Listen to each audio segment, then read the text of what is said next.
No definition of homeless in the 112-page judgment. It seems anyone can become homeless and set up camp in Victoria's public parks.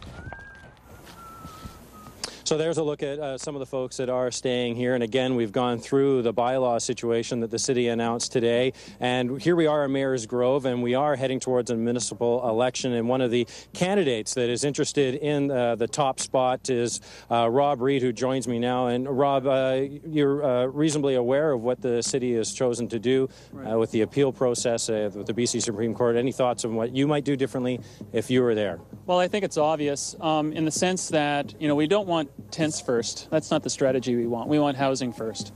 But it's a matter of how many resources that we're going to throw into an appeal. And I think it's really important that we realize that, it's the taxpayers that have to pay for this. And right now, as it stands, that we're going to have cleanup to do. The police are going to be busy down here. It's all that extra time, and it's a matter of how deep in that hole we go. So I think it's really important that we, we don't throw more and more money at the appeal. But in the same sense, it's obvious that we don't want to see this happening. And I think the city's taken the right steps in limiting the amount of time spent here. So you agree with the bylaw? Well, the city park has to be for, for all the taxpayers, for women, children, and kids.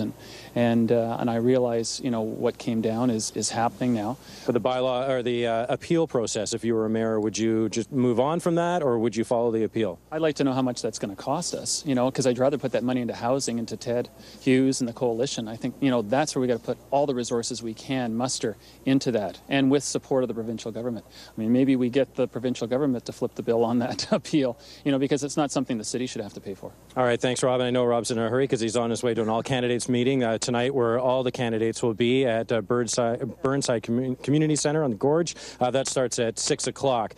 We did invite Dean Fortin to join us down here today. He declined. He will be at the all-candidates meeting, so you can catch him there.